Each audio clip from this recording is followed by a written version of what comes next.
Leitura dos Escritos Sagrados, do livro A Arte do Jorei, volume 3. Doenças manifestadas no pulmão. Inflamação da pleura.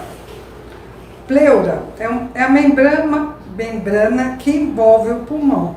Segundo diz a medicina, podem ocorrer 3 tipos de inflamação nesse local: pleurisia líquida ou água na pleura. Conforme o próprio nome indica, caracteriza-se pelo acúmulo de líquido na pleura. Em geral, surge quando o tórax sofre um golpe muito forte ou em consequência de grande esforço nos braços, como por exemplo a prática de ginástica olímpica de barras. Pode ocorrer também de modo repentino, sem nenhum motivo relevante. Esse líquido acumulado é urina, na verdade. Tratamento médico no qual se drena o fluido do organismo por meio de punções obtém aparente sucesso. Entretanto, a cura definitiva não ocorre e tal terapia passa a ser uma rotina que torna o mal crônico. Com o passar do tempo, a possibilidade de o líquido transformar-se em pus aumenta.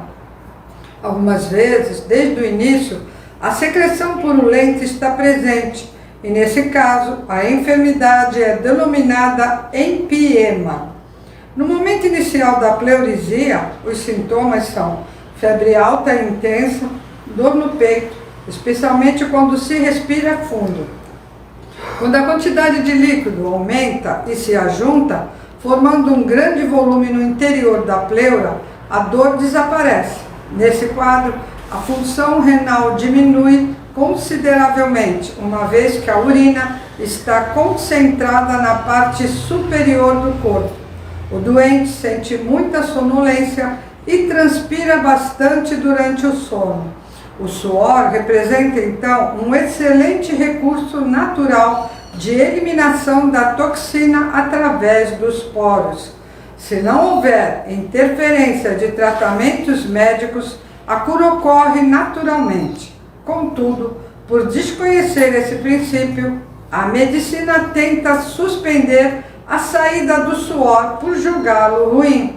Agindo assim, impede o restabelecimento definitivo do doente. Apenas por essa atitude, percebe-se o quanto a ciência médica convencional inverteu a verdade sobre o corpo humano. Empiema pleural é a concentração de pus na pleura. Em geral, essa doença é mais comum em pessoas com excesso de toxinas medicamentosas no organismo. Se não interferirem com remédios, essa secreção entra nos pulmões e é expelida em forma de catarro, num processo natural de cura. Entretanto, a terapêutica médica impede a purificação e torna crônico o problema, obrigando o paciente a submeter-se a punções diárias. Ao chegar nesse estado, a cura é quase impossível e a enfermidade pode tornar-se fatal. Pleurisia seca ou pleurite caracteriza-se pela ausência de fluidos no interior da pleura. Há apenas um vácuo entre um lado e outro, e tocando-se o local, o doente sente muita dor. Essa doença não se manifesta com muita frequência. A medicina convencional diagnostica erroneamente como neuralgia intercostal. Cura-se, porém, facilmente, desde que não haja interferência de remédios. Perigo de agravamento. Todos esses casos de inflamação da pleura podem se transformar em tuberculose devido aos tratamentos inadequados. Assim, a água ou o pus que penetram no pulmão para posteriormente serem expelidos acabam enrijecendo em consequência da recomendação de repouso absoluto, além do uso de medicamentos. O importante, então, é deixar a doença seguir o seu curso natural desde o início. Por conseguinte, não haverá perigo nenhum de solidificação e a cura virá espontânea e definitivamente. Asma. Quanto à origem da doença, a medicina sabe muito pouco. são justificativas superficiais e pouco convincentes.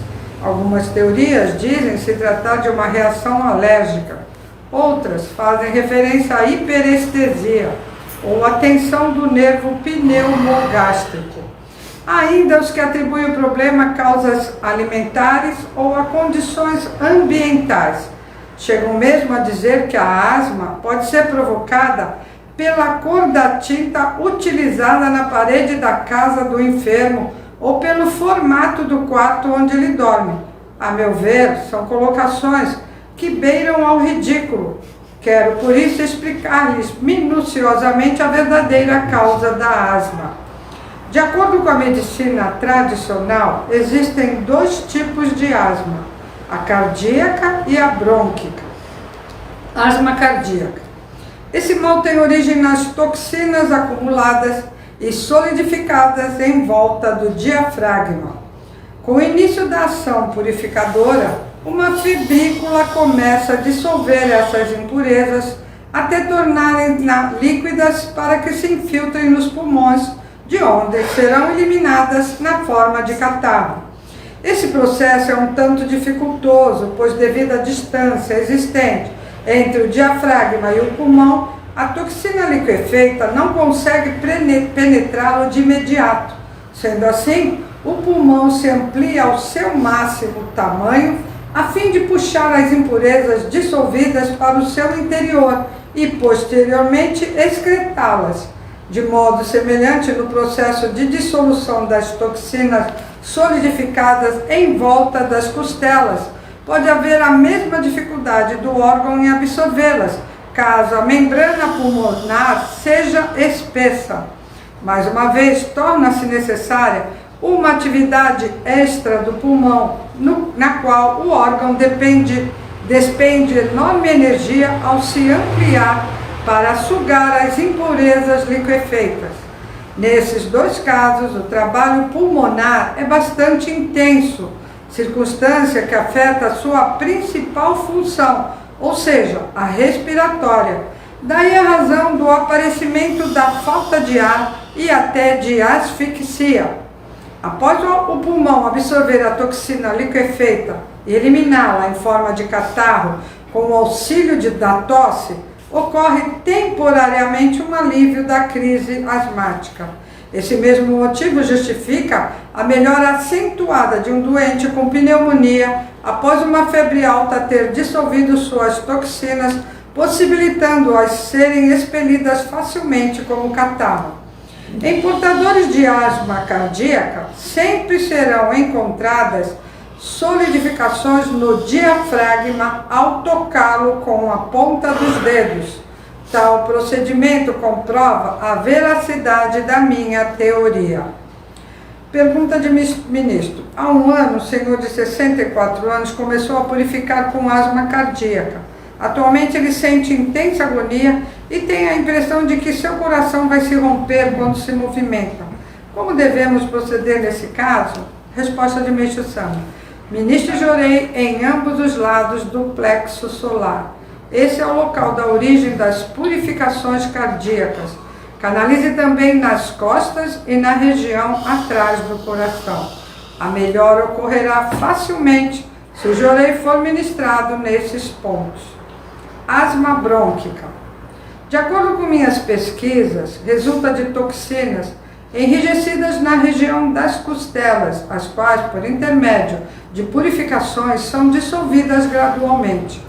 O pulmão, por sua vez, tenta absorvê-las por meio de uma violenta ação bombeadora, representada pela tosse, para assim eliminá-las em forma de catarro. Com isso, vai havendo uma melhora gradativa, e quanto maior a quantidade de impurezas expelidas, menor será o prazo para o restabelecimento completo da saúde. Os tratamentos médicos, contudo, provocam solidificações mais intensas ainda, impedindo a expulsão do catarro, além de acrescentar novas toxinas dos remédios empregados. Em razão deste procedimento, a cura torna-se cada vez mais difícil e a doença se transforma num mal crônico. O paciente sofre anos a fio, sem obter resultados satisfatórios. Tal esforço é vão. Assemelha-se a tentar pegar água com uma peneira. Meditando sobre essa realidade, sinto muita pena de médicos e pacientes por desconhecerem a causa originária desse tipo de asma. Por isso, empenho-me ao máximo para descobrir um modo de fazê-los compreender a verdade sobre as doenças.